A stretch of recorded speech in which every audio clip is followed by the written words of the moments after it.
Buenas noches a todos, gracias por acompañarnos en esta saga que hemos hecho literalmente sobre El Padrino desde la celebración que se inició el año pasado por los 50 años y por el libro que nuestro amigo Oscar Sánchez publicó, Pídemelo con respeto.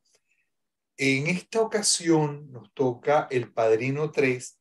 Le decía a Oscar tras bastidores, si se puede decir así, que me daba miedo este Padrino 3 porque no tiene nada que ver con las anteriores, porque después de la edición que le hicieron, que no me gustó para nada, porque para mí siempre la tercera fue la mejor, y cuando vi la edición me pareció un crimen de lesa humanidad. Pero hay cosas que todavía se rescatan. Hoy además tenemos un invitado especialísimo, alguien a quien yo quiero mucho, que es, él me dice que no lo presente como ingeniero, pero lo voy a presentar por algo donde él se mega distingue y es una verdadera estrella, que es como fotógrafo. Es Antonio Cipollone, mejor conocido en los bajos fondos como Tony, y digo en los bajos fondos porque si tenemos un italiano de pura cepa, es Tony. Tony, bienvenido a Cultura Mundi, gracias por estar con nosotros. Y Oscar, bueno, a ti no te doy la bienvenida porque tú eres parte de la casa. Muchas gracias, Johnny, muchas gracias. Gracias por estar con nosotros. Bien. Este, Saben que cuando pensaba, Dios mío, ¿cómo voy a hacer este planteamiento hoy frente a mi antropólogo favorito y con Tony? Este, Me recordaba de una película del año 73 que presagió el calentamiento global. Los más jovencillos que nos están escuchando puede que no la recuerden o no sepan nada de ella, pero hay muchos de mi generación que cuando les decían Soylent Green les daba miedo. Y estoy hablando de Cuando el destino nos alcance, 1973. Y aunque la película en inglés se llamaba Soylent Green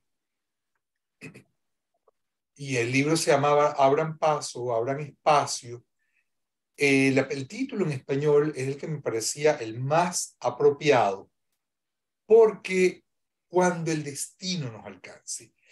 Y pienso que El Padrino 3 perfectamente pudiera llamarse Cuando el destino nos alcance. ¿Es posible la redención? ¿Es posible, después de haber construido una vida sobre la adversidad, generando caos, poder arrepentirse? ¿Es posible borrarse las manchas de sangre de las manos? Lady Macbeth las tenía manchadas y luego entró en un estado de locura total viendo unas manchas de sangre en sus manos imposibles de lavar. Y me pregunto cuánta de esta imposibilidad de lavar las manos, las manchas de sangre, una historia familiar, tiene Michael en la tercera película de la saga del Padrino, si hay posibilidad de redención. La vez pasada hablábamos del rol de la mujer en El Padrino y la pregunta es, ¿acaso el personaje más coherente acá era Kate? Hay muchas preguntas. Antes de darle la palabra a mis compañeros, quería hacer una reflexión para todos. Es muy fácil ver esto como está allí en la pantalla, es una película y esto no me toca. Sin embargo, todos tenemos en nuestra mente, en nuestra subjetividad, nuestro cementerio particular.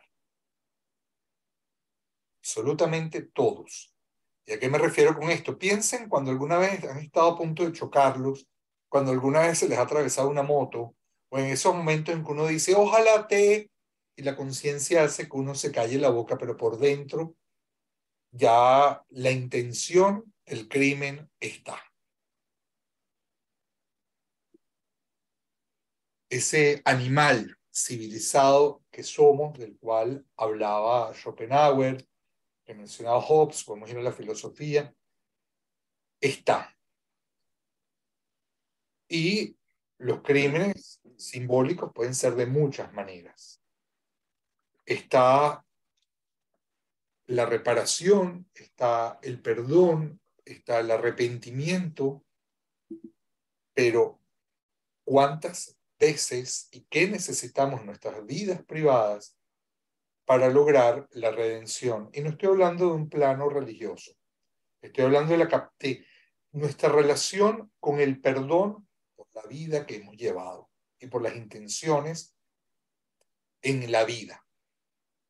Como dice el dicho, que en Venezuela el camino al infierno está lleno de buenas intenciones. Entonces, bueno, con esta introducción, Oscar, te voy a pedir que tu apreciación de este Padrino 3 y luego Tony, eh, vamos a empezar a conversar. Y nuevamente, Oscar, gracias por esta oportunidad que nos has dado en Cultura Mundis para reflexionar en torno a una de las películas, a una de las trilogías de las películas más importantes de la historia del cine. Bien, muy buenas noches, Johnny. Muchas gracias por esas palabras, por esa acogida de siempre, por esa bienvenida de estos 3 lunes consecutivos. Y muchas gracias por crear este espacio de diálogo para compartir ahora con Antonio esta posibilidad de entender la lógica del Padrino 3, ¿no? Que es lo que finalmente acompaña esta última entrega de la trilogía y qué nos deja, qué nos dice, ¿no? Yo creo que esto es un poco lo que tienen las obras maestras, es que uno las puede volver a ver y nos van a seguir diciendo cosas. Yo lo comentaba la vez pasada, el lunes pasado con Luis Bond, que no había caído en la cuenta después de haber visto durante tanto tiempo, tantas veces, El Padrino 2 en la mirada de Al Pacino, ¿no? Cómo sus ojos se desorbitan, sus ojos hablan en determinadas escenas, ¿no? Y eso es algo de una nueva visión de la película en los últimos días. No es algo que yo lo haya tenido desde la primera vez que la vi como anotado, ¿no? Como registrado. Y otra cosa que me parece importante, ya pensando más en balances, ¿no? Después de una tercera y última entrega de una película como esta, yo creo que es importante anotar que es una idea de la vida humana, ¿no? Es una manera, una historia de la vida humana, como los grandes clásicos de la literatura también. Pienso en El Quijote de la Mancha y las posibilidades y la enorme vigencia que tiene después de tantos siglos de haberse escrito, o también en estos clásicos de la literatura inglesa de Shakespeare, por ejemplo, como siguen vigentes. Yo creo que El Padrino, del lado del cine, tiene también esa enorme vigencia, ¿no? Es un drama humano, es un drama que nos revela múltiples entradas, que nos hace apreciar cómo, por ejemplo, sobresalir en medio de la precariedad, que nos hace apreciar cómo a veces esa precariedad nos lleva a límites realmente asesinos o criminales con tal de mantener una vigencia, ¿no? Y cuando digo eso, no son solo métodos violentos, me refiero también a esos métodos persuasivos sobre la base del chantaje y la extorsión. No olvidemos que el principal negocio de la mafia, en este caso las mafias sicilianas, ¿no? Pero de todas las mafias en casi todo el mundo, es la extorsión. Es el doblegar la voluntad de las personas para recibir un dinero a cambio, ¿no? Y ahora lo que tenemos es, y bueno, y sostener un negocio, un conjunto de negocios, a los cuales hay que darles apariencia de legalidad, lavar el dinero, ¿no es cierto? Crear toda una apariencia de legalidad con una serie de inversiones y negocios supuestamente legales, pero al final lo que se sostiene es una red de explotación de seres humanos hacia otros seres humanos en su especial condición de precariedad o de pobreza. Y lo que tenemos ahora es a un enriquecido y anciano, mayor, padrino, en este caso Michael Corleone, ya entrado en años, decía yo en la publicidad para este conversatorio, y lo que tenemos es a un tipo preocupado, ¿no? Y tratando de ver cómo hace para, bueno, no logró sostener la familia como lo logró el padre. Por más que hizo esfuerzos, no pudo lograr. Incluso en esta película tenemos un detalle importante, ¿no? Que es cuando su hijo eh, se niega a obedecer al padre en lo que respecta a la carrera profesional. El hijo quiere ser un cantante lírico en lugar de ser el abogado que el padre quería. Curiosamente, es un detalle importante porque Michael Corleone hace lo mismo. Si recuerdan al final del Padrino 2, lo que vemos es un Michael Corleone que decide irse a la guerra, a defender a un país que la familia, el padre, no lo sentían necesariamente como propio. Antes estaba en la cercanía, en la unión y el vínculo con los sicilianos. De hecho, en todo momento, cuando se dialoga, dicen, ah, sí, pero es siciliano, ¿no? No, no es siciliano. Entonces hacen la salvedad constantemente de ese punto. Y ahora lo que tenemos es a un Michael Corleone que tampoco logra con el hijo y con la hija tampoco. Ya podremos desarrollar un poco más el tema. La hija se termina enamorando del primo y el padre le pide que no, y ahí hay también una tensión que él no puede controlar. Y tampoco es que pueda controlar toda la situación, ¿no? Como veremos finalmente en el desenlace de esta película.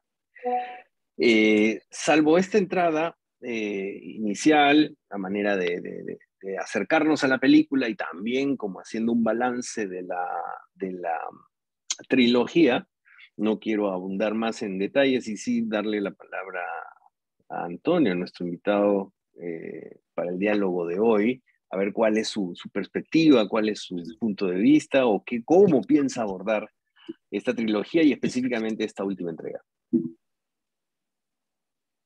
Tony, adelante. Bueno, primero que nada quiero agradecer a Cultura Mundi, especialmente a Johnny, mi queridísimo amigo de tantos años, por esta oportunidad, porque mi mayor aporte es el hecho de que soy italiano, italianísimo, y amo El Padrino.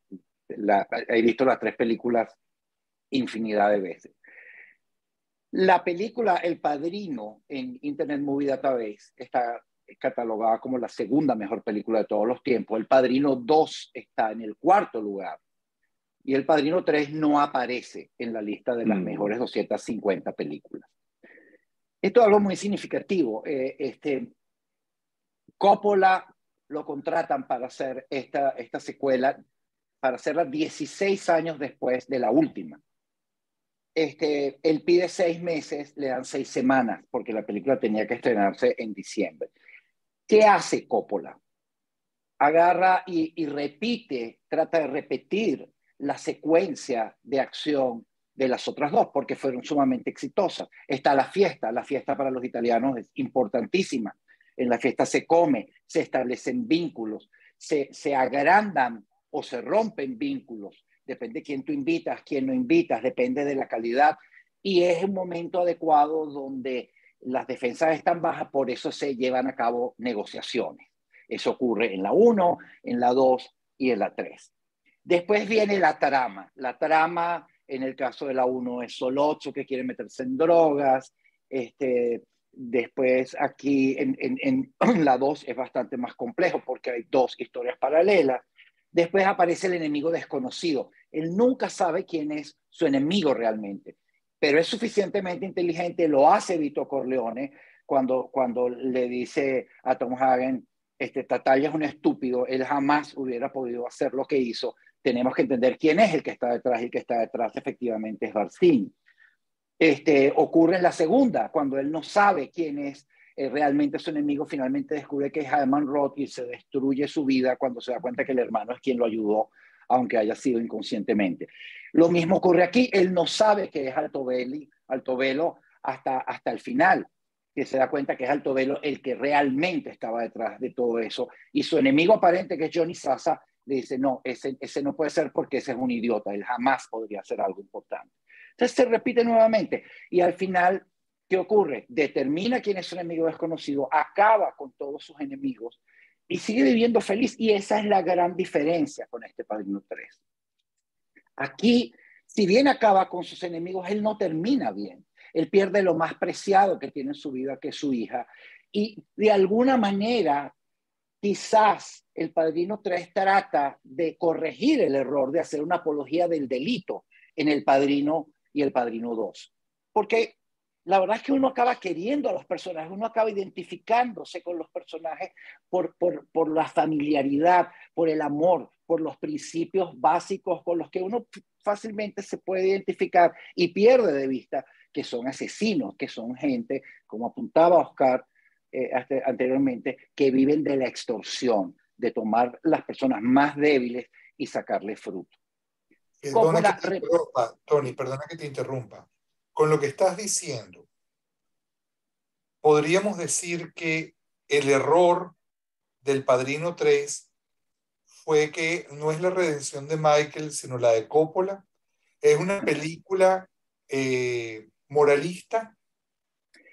Yo estoy convencido de que sí. Es decir, yo pienso que sí. Yo pienso que al final, no creo que Coppola lo haya hecho forzado. Yo creo que fue el natural desenvolverse. Es decir, cómo hago una película rápida que pueda ser atractiva, que pueda tener los elementos que funcionaron en la otra, pero redimirme yo, porque yo he creado personajes con los que todo el mundo se identifica que son criminales. En esta película castigo a los criminales, que como decían ustedes cuando analizaron El Padrino 2, es algo que se veía en El Padrino 1, que se veía en el cine clásico, y este nuevo Hollywood trajo algo totalmente distinto. Aquí no hay buenos y malos, aquí no hay blancos y negros, aquí hay tonos de grises, todos los que tú quieras. Entonces yo creo que Coppola tomó el camino fácil. Tenía 6 semanas, él pensaba que lo podía hacer, que necesitaba 6 meses. Él y Mario Puzo, cuidado, porque al igual que en las otras 2 películas, el screenplay es de ambos. ¿Sí? ¿Qué lo motivó? Yo no creo que haya sido una exigencia del estudio. Yo creo que tomó un camino fácil porque no tuvo el tiempo de hacer algo realmente elaborado. Esta es la única película del Padrino, la tercera, que no tiene 2 historias. En la 1 vemos la historia normal y vemos a Michael en Sicilia, que es una historia totalmente distinta, es una historia que muestra otra cosa, que no tiene que ver con el crimen, que tiene que ver con el honor, con hacerte ver cómo piensa un siciliano, cómo vive un siciliano. En la 2, por supuesto. ¿Cómo piensa un siciliano? Un siciliano piensa que el honor es lo más importante en la vida. Un italiano es absolutamente emocional. Nosotros somos absolutamente emocionales, creemos en la palabra. Mi padre, en paz descanse, me enseñó que no había nada más importante que la palabra de un hombre. Si tú le dabas la mano a alguien y acordabas algo, eso valía más que cualquier contrato. Y esto es uno de los principios básicos sobre la historia que se narra en El Padrino. Yo no necesito firmar un contrato. ¿Hasta cuándo? Hasta El Padrino 3. Michael dice, no necesito más matones, necesito más abogados. Claro, pero fíjate que tú estás hablando, y Oscar, perdóname que tome un momentico la palabra, Dale. pero hay algo que es muy interesante. Tú estás hablando del honor y estás hablando de lo emocional. Yo diría que entre más vamos al sur, más lo emocional es más operático. Y tenemos nada más y nada menos que un paralelismo narrativo con la ópera de Mascagni, además verista, con la caballería rusticana. Caballería rusticana y Pagliacci también. Pagliacci, el encábalo Mascagni, el dúo. Y Sí, las señor. dos hablan del crimen y la pasión desbordada. Y Pero el aquí hay un honor. paralelismo entre la historia, que ya está ahí para presagiar la tragedia que viene. Ese momento particular, y aquí quiero tomar esto porque da pie para la pregunta para Oscar, y para ti, Tony, ese momento en particular del grito de Michael, del final. Una escena brillante, por Es cierto. una escena brillante, pero es el grito, el grito que es parte de los hitos que marcan el arte plástico del siglo XX, empezando por el grito de Monk, Bacon, Giacometti y Marianne en los últimos tiempos. El grito que marca además la desesperación, marca la angustia en su momento extremo. Porque aquí es la tragedia griega, es el Deus ex machina, o sea, el destino está escrito y el destino no te puedes escapar. Y además hay algo que aprovecho para con esto rescatar los comentarios de Oscar la vez pasada y algo que yo sé, Tony, que tú querías hablar en esta intervención, que es el rol de Kate, porque lamentablemente no conseguí el fotograma de Kate no cuando ve a la hija muerta, sino cuando mira a Michael después de que Claro, matan. claro, claro. Pero es que, En ese momento, ese punto de Diane Keaton, para mí era de Oscar, para ella, nada más que por esa mirada a Michael. pero es que Ajá, por favor, ¿qué fíjate podemos? tú, fíjate tú qué pasa antes de la ópera. Michael le dice, juro por mis hijos que si tengo una oportunidad de redimirme, nunca más volveré a pecar. ¿Qué pasa en la escena cuando muere la hija? Él pierde. Él se da cuenta que no le dieron la oportunidad de redimirse. Michael Corleone se acaba en ese momento. Y Kate se da cuenta. Kate se da cuenta. En esta misma película hay un momento donde Kate le dice, la verdad es que te prefería cuando eras un matón. Ahora me parece que eres más peligroso. Y Michael, quiere salirse de eso. Y jura por sus hijos que si tiene una oportunidad, él jamás volverá a pecar. Aquí se le niega la oportunidad. ¿Sabes qué? No tienes otra oportunidad. Lo siento. Y se da cuenta. Ahí se acaba, muere Michael Corleone. Sino físicamente todo lo que él había hecho en su vida se acaba en ese momento. Y Kay se da cuenta y lo ve y no lo puede creer. Un hombre indestructible, un hombre que construyó un imperio, un hombre que fue capaz de matar a su hermano sin ninguna contemplación. Y en ese momento lo ve acabado. Ahí, esto que comenta Antonio me parece fantástico porque me lleva a la escena final de esta película. Lo que vemos es a un Michael Corleone que muere solo.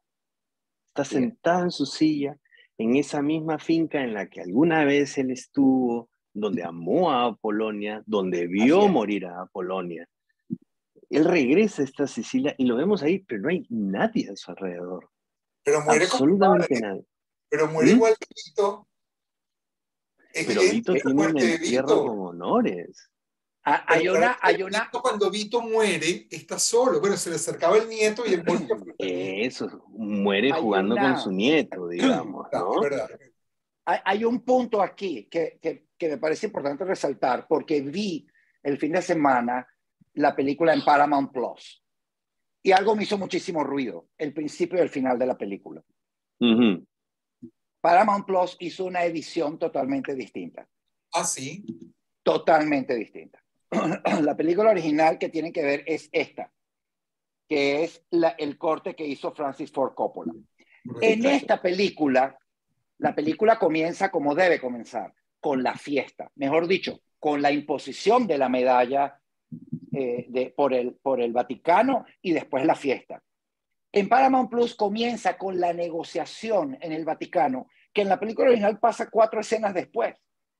Y el final del original de Coppola, del corte de Coppola, es donde se ve a Michael Corleone morirse, que cae de la silla y muere. Exactamente. Rememorando, como dice Oscar, la muerte de su padre, porque su padre también murió de la misma manera, a pesar de que estaba rodeado no de perros como Michael, sino de su nieto.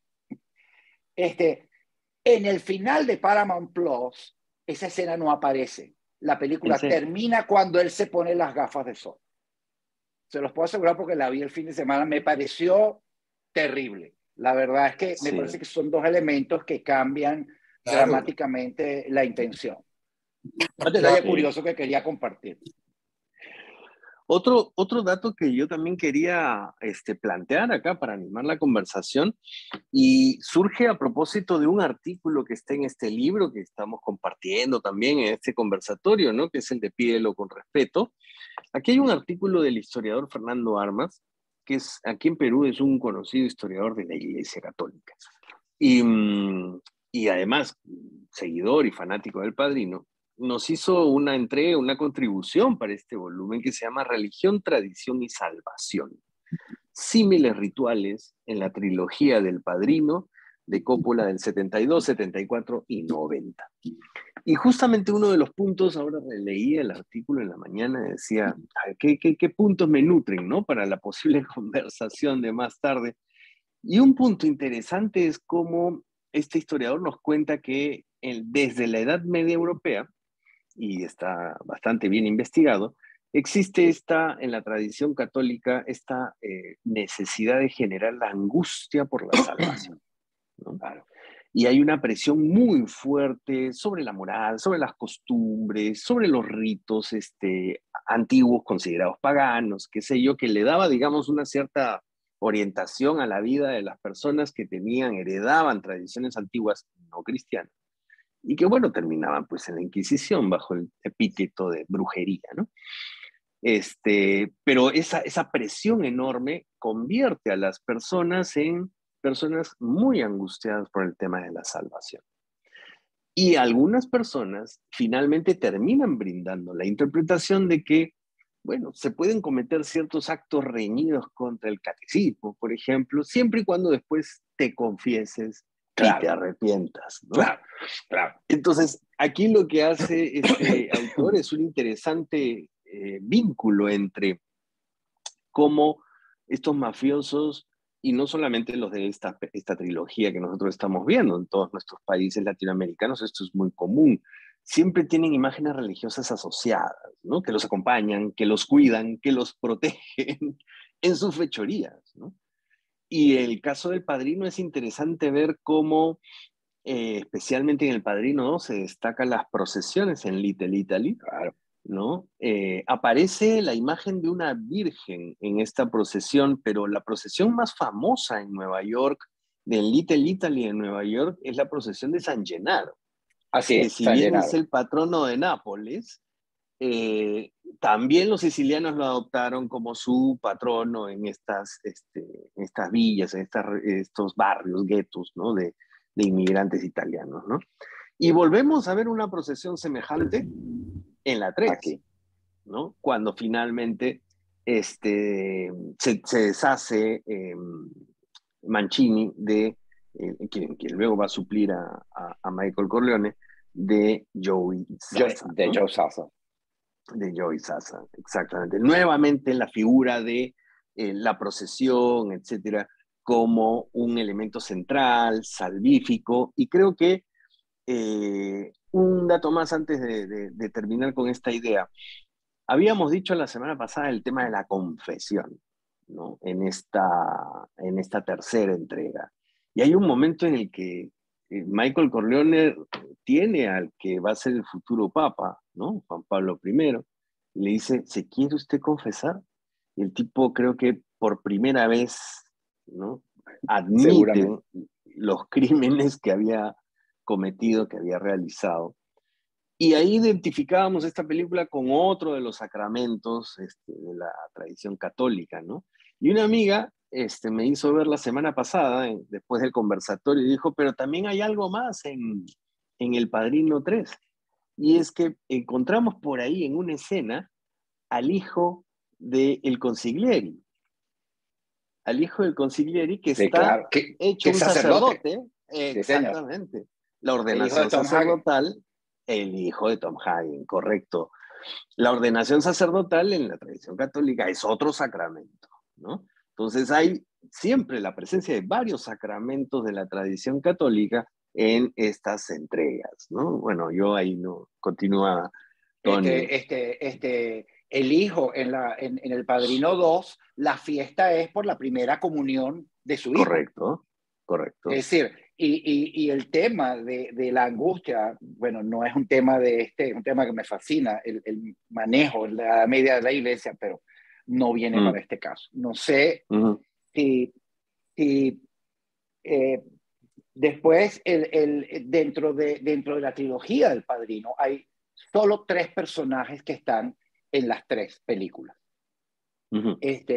Uno es Talia Shire, hermana del director, por cierto, que es Connie Corleone. ¿Cómo evoluciona Connie Corleone Constanza a través de las 3 películas? Me parece que evoluciona de una manera perfecta, es decir, adaptada a su papel de mujer, que es importantísimo en la cultura italiana. La madre es lo más importante que existe dentro de la familia, es el eje fundamental. Entonces, Connie pasa de ser una niña que debe jugar su papel y que termina siendo maltratada. Después, en el momento que se da cuenta de que el esposo lo mata a su propio hermano y ella lo sabe, de hecho va y se lo reclama, ¿cómo mataste al padre del hijo que acabas de bautizar? Se convierte, y la vemos en El Padrino 2, en una mujer alocada que hace lo que le da la gana, que se casa 3 veces y que busca a Michael solamente para el dinero. Y Michael trata de rescatarla. Pero cuando muere su madre, ya en El Padrino 2, inmediatamente se convierte en la madre de la familia. Y lo primero que hace es pedirle a Michael que perdone a su hermano, que es su hermano, que la familia es lo más importante. Y en El Padrino 3 está convertida de facto en la matriarca. No te preocupes, sí, Michael, yo te voy a cuidar, yo estoy siempre de tu lado, y a pesar de que tenga controversia, a pesar de que Michael le reclama, nunca vuelvas a hacer eso, y en una escena le dice, a lo mejor a quien deberían temer es a ti y no a mí. Ella evoluciona a través de las 3 películas de una manera impecable, desde el punto de vista de su papel de mujer italiana. Después está Kay, la esposa de Michael. Sí. Aquí a mí me resulta un poco más difícil visualizar la evolución. ¿Cómo termina la relación entre Michael y Kay? Kay aborta un hijo a propósito y se lo dice a Michael. Lo aborté porque no voy a tener otro hijo tuyo. Y el ataque de furia de Michael hace que la golpee y le dice y cumple que nunca más te vas a acercar a mí. Y a los niños no lo vas a ver si no avisas antes y si no estamos seguros de que yo no esté en la casa. De pronto, en El Padrino 3, Michael le escribe a sus hijos, yo encomendé la educación de ustedes a su madre porque me pareció lo más conveniente.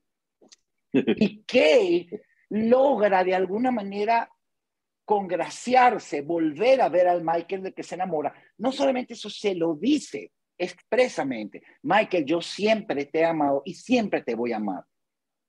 Es un poco difícil estirar, visualizar esta evolución.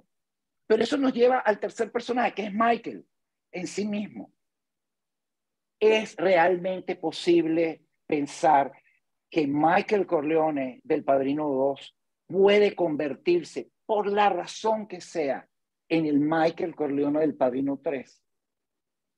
Tony, tú acabas de señalar algo que yo no quisiera perderlo. Dígame. Porque de pronto, diciéndolo, me estás poniendo a Connie y a los 2 personajes. ¿Cómo es que se llama la...? Kay. A Kay. Hasta cierto punto como opuestos frente a, digamos, en su carácter, si queremos decirlo, resiliente. ¿Ok? ¿En qué sentido? Fíjate que una va navegando en la ola. Que es Connie. Que es Connie. Y no solamente termina navegando en la ola, sino que termina identificándose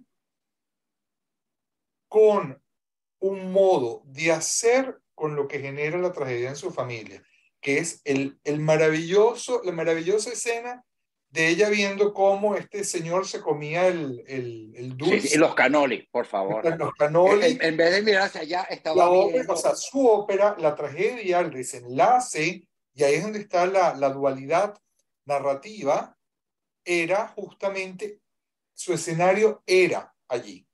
Ahí es donde se desarrollaba la vendetta. Así es. Y por el otro lado,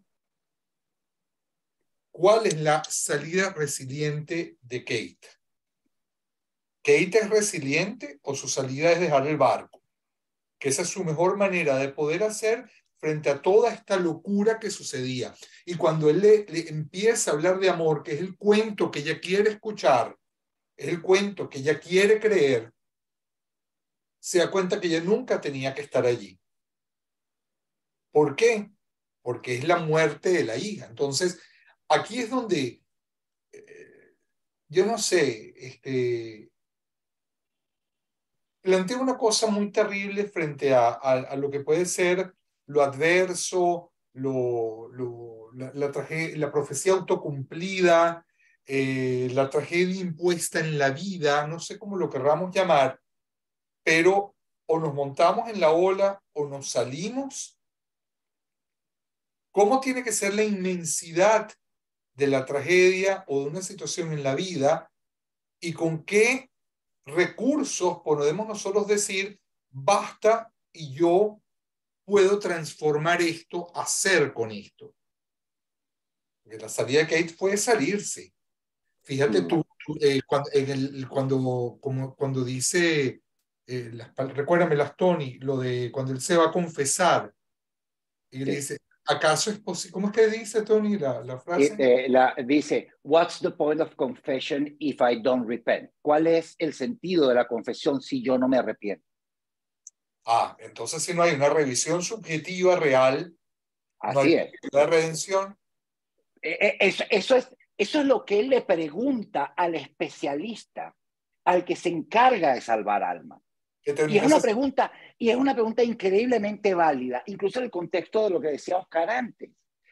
Generamos la religión católica, apostólica y romana, que profeso, pero y no quiero, por favor, se basa en el tema de que aun cuando hayas cometido los pecados más terribles, yo te puedo absolver.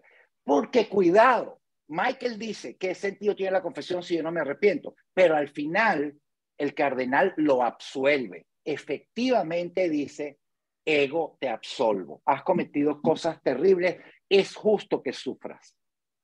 Ego, te absolvo. En ese momento, de acuerdo a la religión católica, apostólica y romana, él queda libre de todo pecado. Limpio. Eso ocurre. Entonces, volviendo un momento a lo que tú dices de Kate, Kate no se sale del barco, a Kate la botan del barco. Y ella regresa para proteger a su hijo, no por Michael, regresa para que su hijo tenga una oportunidad y para protegerlo de Michael. Y en ese proceso, Michael la busca para tratar de reencontrarse con ella. Ahora, Entonces, hay otro detalle que también me parece importante anotar, ¿no? Kay es anglosajona y Connie más bien es hija de la familia siciliana, ¿es cierto? Entonces siempre tiene hay un crucifijo. dos. Además, mire, ese detalle es importante. Fíjate, Son siempre. dos tradiciones distintas, ¿no? Que desembocan. Y un detalle que me viene ahora a la cabeza. En estas escenas borradas del Padrino 1, que se pueden encontrar en YouTube, si es que hay gente que se ha quedado todavía y se sigue teniendo las ganas de ver más detalles del Padrino, hay varias escenas borradas y una de ellas es aquella en la que Connie está sufriendo una golpiza de parte de su marido y Vito Corleone está ahí en la sala y dice, ¿qué? ¿Otra vez le está pegando? No sé. Y llega la chica, Connie, a llorarle y le dice, pero ¿no entiendes tú? Tienes que soportar. Toda mujer tiene que soportar estas cosas. Ya, vaya para allá. Y como que la devuelve al lugar de donde ha huido por la golpiza, ¿no? Porque tiene que aprender a sobrevivir en ese marco de esas tradiciones, de esas costumbres, qué sé yo. Eso está borrado, pero es parte de la novela también y de la película en una de sus versiones. Pero bueno, aún con esa dureza, Connie la vemos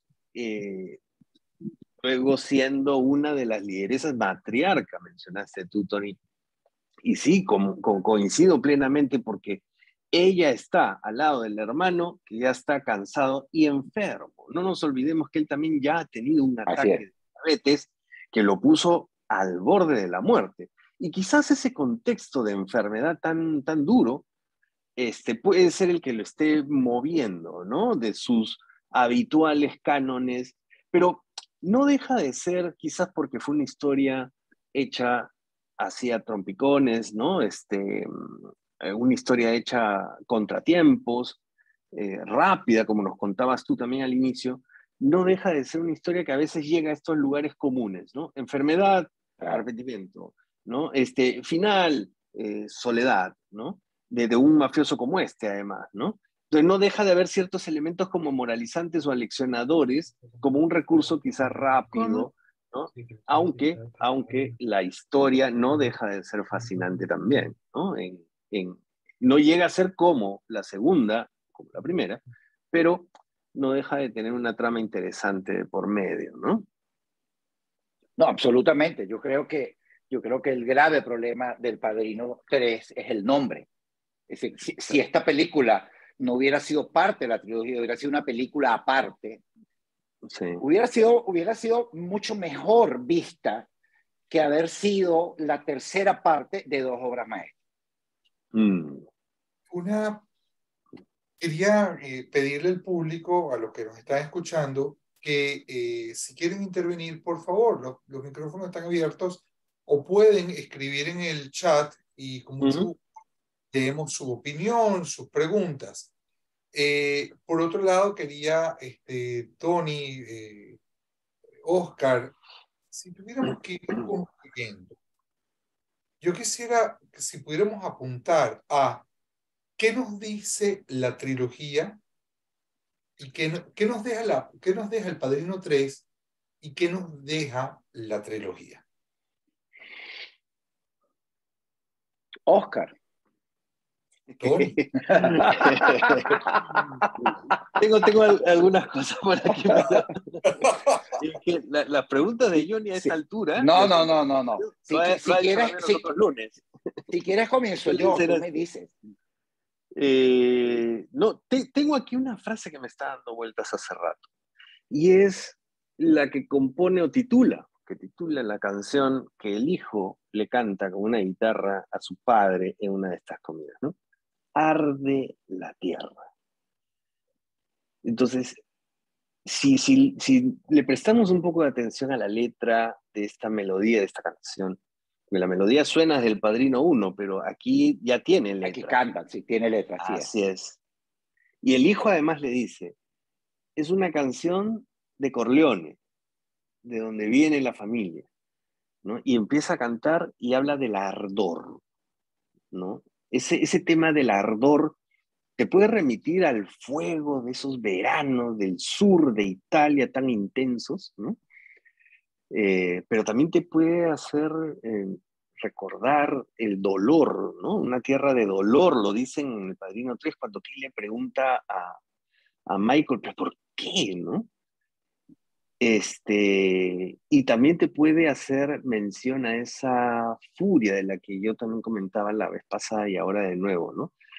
Este ardor para resolver los conflictos, las pasiones, etcétera, que creo que ningún ser humano escapa a ello como una de las opciones a considerar. Me gustó mucho la frase que mencionó Johnny hace un rato y me encantó. Cada uno tiene un cementerio particular, ¿no? Muy interesante. No diría que interesante esa frase. Pero sí, me gusta esto y sí un disclaimer, como dicen ahora. Yo creo que un elemento a subrayar, yo creo que esto trasciende a los sicilianos, trasciende a los italianos. Esto es de la humanidad entera, ¿no? Creo que es la tentación por mantenernos en los ámbitos religiosos, ¿no? A que las furias y las pasiones sean las que finalmente nos gobiernen y nos hagan resolver las cosas de ese modo, ¿no? Pero ese arde la tierra yo creo que es para cualquiera de nosotros como persona, como paisanos de una tierra también, y que nos debería de llamar un poco la atención, ¿no? Porque creo que tiene que ver con esta melodía bella y excelsa, pero también con esta mirada, tristeza, esas dimensiones, así es, ¿no? Esas dimensiones ardorosas, tristes también.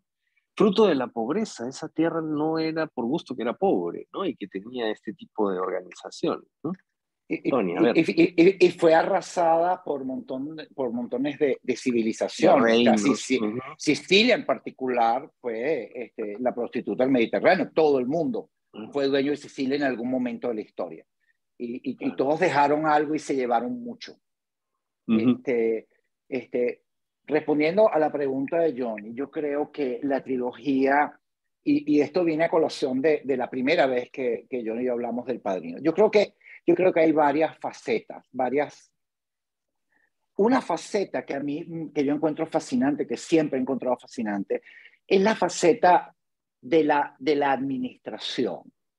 En El Padrino hay importantísimas y valiosísimas lecciones sobre el manejo de una empresa, sobre el manejo de la persona como tal. Desde la 1, cuando Vito, primero cuando le da la lección a Bonacera, es decir, ahora que le cayeron a golpe a tu hija, ahora vienes. Antes nunca me has tratado con respeto, ni me acuerdo la última vez que me invitaste a un café en tu casa. Pero también cuando habla con Solozzo y Sonny sale inmediatamente a decir que no, que la droga, y una cachetada, le dice, he consentido a mis hijos y hablan cuando tienen que escuchar. Pero después, I'll make him an offer he cannot refuse, le voy a hacer una oferta que no puede rechazar. Es terrible dentro del contexto de la película, pero es un consejo valiosísimo. Toda negociación se centra en que logres alcanzar una oferta que el otro no rechace.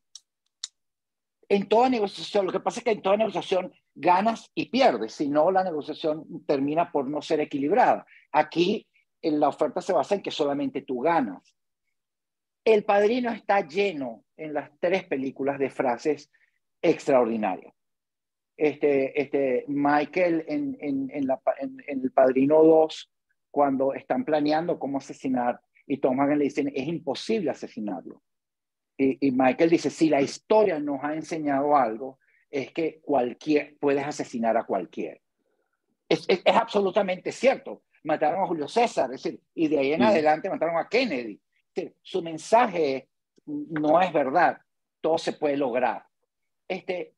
Después, cuando dice, ¿de qué sirve la confesión si yo no me arrepiento? Es extraordinaria esa frase porque involucra, ¿qué hago yo? Cuestiona tu fe, tu religión. Es decir, es verdad, yo voy para allá, le digo los pecados, él me absuelve y ya se acabó, o necesito arrepentirme. Cuando le dice finalmente a Vincent, no odies nunca odies a tus enemigos, porque afecta tu juicio. Son cosas valiosísimas. Cuando le enseña a hacer salsa, entonces hay esa dimensión del Padrino visto como una organización exitosa. Es una organización criminal, sí, pero es una organización exitosa. ¿Por qué? Porque se basa en principios establecidos. Después está el punto de vista cinematográfico. O sea, no hay nada que decir. Son las 3, desde el punto de vista cinematográfico, de fotografía, son extraordinarias. La 1 y la 2, muy superiores. Para mí la 2 es inmejorable. No se puede hacer una película mejor que esa. O sea, desde el punto de vista cinematográfico es importante. Pero después algo que apunta Oscar, desde el punto de vista de cómo se manejan y aparecen a través de la trilogía todas las emociones humanas. La alegría máxima en la fiesta, mi hija, estoy feliz, y como soy feliz quiero que todo el mundo sea feliz. El amor, la pasión, el odio acérrimo, el crimen, todas las posibles pasiones humanas, incluso la fe, que es importantísima. Como te decía antes, Connie en toda la película del Padrino 3 tiene un crucifijo, de alguna forma. Curiosamente, cuando está viendo cómo se muere su padrino, lo que tiene en la mano debajo de los binoculares es un rosario. Una serie de simbologías importantísimas. Yo creo que esas son las 3 dimensiones como yo, muy humildemente, veo esta trilogía. Y una última idea que también se me quedó en el tintero, y quiero aprovechar estos últimos minutos para mencionarla. Tú comentaste, Johnny, el grito de Michael y pusiste detrás tuyo la imagen del rostro desencajado de Al Pacino gritando. Ese efecto, no sé si alguien lo ha usado antes en cine. De repente, Tony, tú que eres mucho más conocedor que yo de de este arte, pero es un grito que uno sabe que sale de las entrañas. Ha muerto la hija y de pronto, silencio. Toda la Sí. sala en silencio, ¿no? Y uno ve y dice, ¿y ahora qué? Y yo no sé ustedes, pero cuando de pronto el audio se activa y se escucha el grito, es Sí, imposible contener las lágrimas. sí, Es sí. imposible, las Así lágrimas es. brotan, ¿no? Porque uno ve de pronto ese hombre todopoderoso, ¿no? Decisor de la vida y los destinos de la gente, simplemente destruirse en pedazos como consecuencia de ver a su hija morir, ¿no? Eh, pero creo que ese grito de dolor, no por gusto es silencioso. No, Creo que no por gusto, porque Sicilia es esa tierra de dolor de la que también se habló en la película, Eso ¿no? es una manera de marcar de dónde parte el grito. Mm, Yo quiero aprovechar tu intervención porque el grito más impresionante que yo he visto en el cine se lo vi a la señora Vanessa Redgrave. No recuerdo ahorita cuál era la película exactamente, lo puedo investigar. ya te la voy a decir si me Ayúdame, das Tony, a verla. ayúdame, A ver, Tony. Pero ella empieza con el grito desde el, desde las entrañas, como está poniendo María Asunta, desde las entrañas. Y entonces lo primero que llega es el vacío, el sentirse descolocado, el no lugar. El otro grito que aparece así es en, para mí, una de las películas más perfectas, que la uso siempre para dar clase, el grito de The Wall. de Pink Floyd. Sí, o sea, de Pink Floyd. Es una película que fundamentalmente estamos hablando de un grito, de un grito.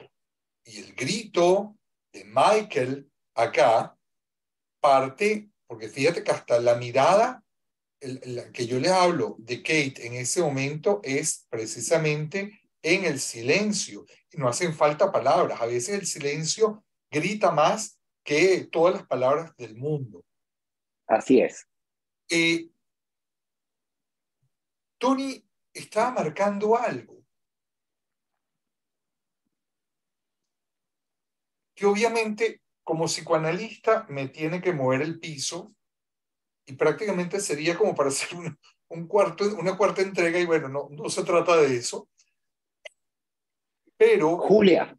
La película se llama Julia, no, Tony, no, era una ¿no? tragedia griega, era una Ah, tragedia griega, entonces no sé cuál es. las vacantes, yo prometo que voy a investigarlo, no era Julia, Julia fue con Jane Fonda, Sí. es muy anterior, era de los años 60, pero a lo que yo voy es, Tony y Oscar, ustedes están hablando todo el tiempo de la religión, Mm.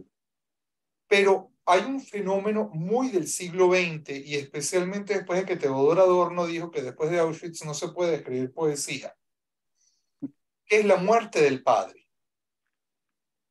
Y nosotros empezamos esta conversación hablando, en un momento comparábamos la muerte de Michael y la muerte de Vito.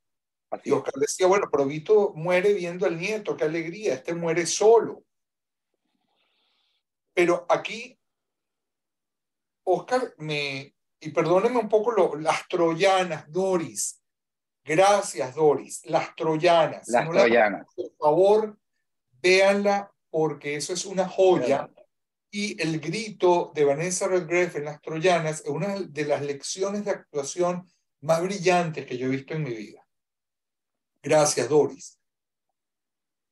Eh, la muerte del padre.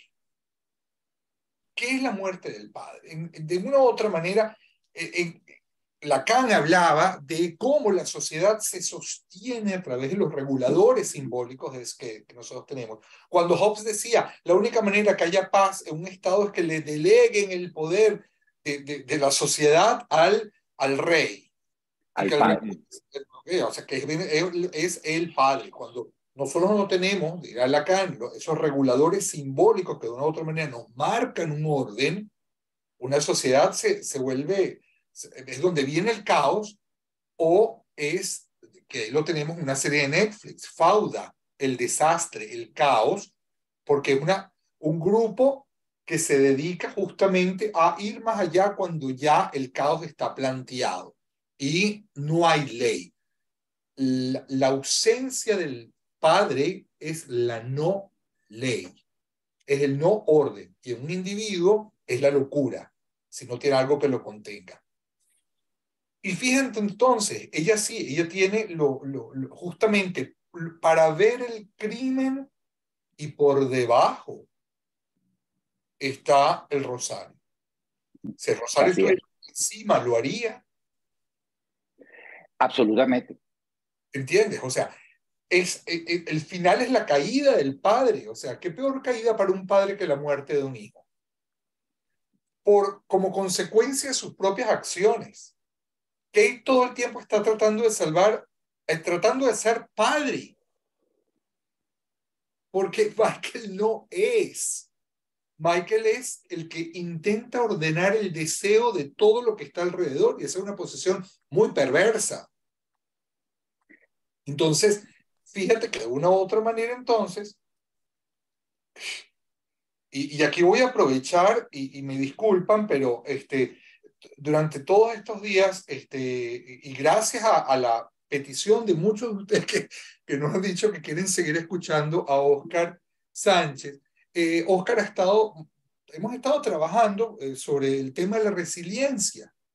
Y Oscar justamente me ha comentado la vez pasada, y esto prefiero que lo digas tú, Oscar, de todas las figuras en la historia de la humanidad que han sido resilientes frente a la adversidad. Entonces, con esto que les estoy diciendo, me corrijo a mí mismo. Porque antes dije, Kate se sale. Y no, me equivoqué. Gracias a esta conversación y este cambio de ideas, puedo corregir, puedo enmendarme, puedo reivindicarme, lo que trataba de hacer Michael ante mi crimen de opinión. Y ella, su manera de hacer frente a la adversidad es tratar de poner orden frente al deseo de un padre perverso. Esa es como mi propuesta, que podríamos seguir hablando, pero bueno, ya estamos llegando. Sí, ya estamos, ya estamos muy cerca de la hora y me tocas un tema que tiene mucho que ver con lo italiano. El concepto de pater familia lo inventamos los romanos y había toda una estructura específica y jerárquica. Si una familia se quedaba sin pater familia, perdía hasta la casa. Y el pater familia puede ser que terminaba siendo un niño de 9 años, pero era el pater familia. Era el que Una ponía mujer no podía hacerlo. el orden Perdón, simbólico. el orden simbólico y de ejercicio. Si se Y así, equivocaba, llevaba a la familia a la ruina, bueno, la llevó a la ruina. Pero, como te digo, si jalamos ese hilo, me vas a hacer ir. sí, es Hay otro, es otro. una última nota que quisiera poner, muy breve. Al Pacino pidió $7 millones para hacer esta película, le dieron 5. Coppola lo amenazó diciéndole, si no aceptas los 5, voy a comenzar la película con tu funeral. Y finalmente accedió. Y Al Pacino dijo después que no le gustó la película porque él jamás podía ver a Michael Corleone buscando redención, especialmente redención por la muerte de su hermano, dicho por Al Pacino. Vale, Tony, Esa, muchísimas gracias. esa Oscar, oferta, esa oferta de Coppola no se podía rechazar, por lo visto. No. obviamente, Bueno, él es italiano también, digamos. está bien. Oscar, cuéntanos Sí. un poquito la idea, porque vamos a Sí. próximamente empezar un ciclo contigo, justamente y gracias a las reflexiones que han partido de este encuentro con todos ustedes frente a la adversidad, cómo ser resiliente. Y esa idea que tú Sí. quieres mostrar un poco cómo es.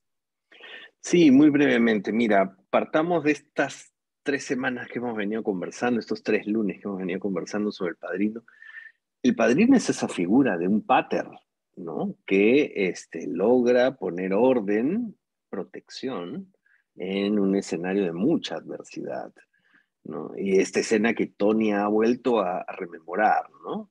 Llega un Bonacera absolutamente insatisfecho, dolido con ese país que tanto quiso integrarse a él y que finalmente no encuentra la justicia y es el padrino el que se la tiene que pedir a él porque las instituciones encargadas de hacerlo no lo logran, no lo realizan y más aún siendo un inmigrante como era Bonacera y otros. Frente a esa enorme adversidad han surgido personajes como el padrino, muy respetados y qué sé yo, de los cuales hemos venido hablando, pero también han surgido personajes mucho más solitarios y no necesariamente personajes dispuestos a crear una red de criminales para defenderse. Estoy hablando de personajes que en medio de estos años tan duros que nos están tocando vivir, en donde se han caído ciertos modelos de convivencia más equilibrados, más centrados, y vuelven a aparecer ciertos regímenes y tendencias y preferencias violentas, desde el verbo inclusive. Quizás sería bueno recordarlas, ¿no? Y a mí me gustó mucho un libro que compré hace algunos años, en el año 2016, del filósofo búlgaro-francés Svetan Todorov. Ese libro se llamaba Insumisos. Y en ese libro habían ciertos personajes que, como él decía, pasan desapercibidos por la historia, pero lo que hicieron en su momento era realmente ejemplarizador. Él, por ejemplo, hace mención a varios personajes, entre ellos a Etty Hillesum, una chica que es una especie de Ana Frank, pero un poquito más joven. Digo, menos niña, más adolescente, ¿no? En Holanda. O, por ejemplo, también hace mención a Alexander Solzhenitsyn, ¿no? Este Nelson Mandela. literato ruso, ¿no? O Archipiélago Nelson Gulag. Mandela, Archipiélago Gulag, o Nelson Mandela, que quizás es el personaje que mejor retrata esta idea de insumisión, porque nunca admitió los cargos que se le imputaron, pero además, después de haberse comido 25 años de prisión como mínimo, no sale de la cárcel a ser candidato y una vez que es presidente de su república, cosa que era inimaginable 25 años atrás, no es que cogió tampoco el poder que tenía para vengarse, más bien hizo Todo lo actos contrario. muy interesantes que sería bonito conocerlos, entre que mantuvo la contención de las furias, ¿no? De eso que hemos estado hablando tanto tiempo, y promovió mecanismos para generar reconciliación en un país tan dolido y tan marcado por el racismo y el apartheid, ¿no? O también podríamos hablar de esta chica iraní, Marjan Satrapi, que crece en la época del Shah de Irán, ve la tiranía del Shah, ve cómo también el régimen de los revolucionarios se convierte en otra tiranía, va a Occidente, igual que Solzhenitsyn, pero tampoco es que Occidente sea la gran maravilla. Los dos tienen crítica severa a el mundo occidental y su manera de entender la vida, ¿no? O pasemos a 2 ejemplos educativos. Janusz Korczak, que jamás se resistió, o mejor dicho, jamás se negó a la posibilidad de seguirle brindándole a los niños, aún en la adversidad de vivir en los guetos o en los campos de concentración, nunca dejó de esforzarse porque tuviesen una escuela, un colegio. Y es el caso de Malala Yousafzai, que también nunca se resistió a la idea de las mujeres no tienen que ir a la escuela. Sí pueden ir a la escuela. Y no se olviden que Malala Yousafzai sobrevive a un atentado que en realidad buscó eliminarla. Y aún Tiro en la así, cara. esa chica, así es, tiros en la cara. Y aún así, esta chica sigue peleando por la educación de las mujeres en Pakistán. Muy bien, entonces, toda parte de esto va a hablar de la resiliencia, ¿no? Así es. hablar de cómo ante esas enormes adversidades que han enfrentado estas personas, siempre hay mecanismos y espacios para seguir dando una lucha por lo correcto, ¿no? Por lo éticamente ejemplar, sin necesidad de eh, buscar grandes aliados o alzarse en una lucha sin cuartel, ¿no? O sea, hay ejemplos éticos en la vida y hay algunos que voy a desenterrar con los participantes que de pronto nos van a generar como que, ¿verdad? Se podía, ¿no? Gente que se Maravilloso. llegó incluso a sus superiores para generar una respuesta ética frente al mandato que tenía, ¿no? Muy bien, entonces lo que me queda es pedirles únanse a la comunidad Cultura Mundi en nuestro chat, que ahí tienen, valga la redundancia, en el chat el link para que formen parte, para que escuchen a Óscar Sánchez frente a la adversidad a partir del 15 de febrero, 6:30 Miami, Lima, 7:30 Caracas. Quería darles las gracias, Tony, gracias por habernos acompañado en esta tercera entrega. A ti, Oscar, por tu maravilloso Pídelo con respeto y por haber sido promotor de estos tres encuentros. Y lo más importante, a todos ustedes por haber hecho posible que la trilogía del Padrino, Pídelo con respeto, y que podemos tener invitados de lujo como fueron Ariel Segal, Luis Bont y hoy Tony Cipollone, haya sido una realidad. Muchísimas gracias y ya saben, únanse a la comunidad Cultura Mundis y el 15 estamos con Óscar Sánchez frente a la adversidad. Gracias. Muchas gracias.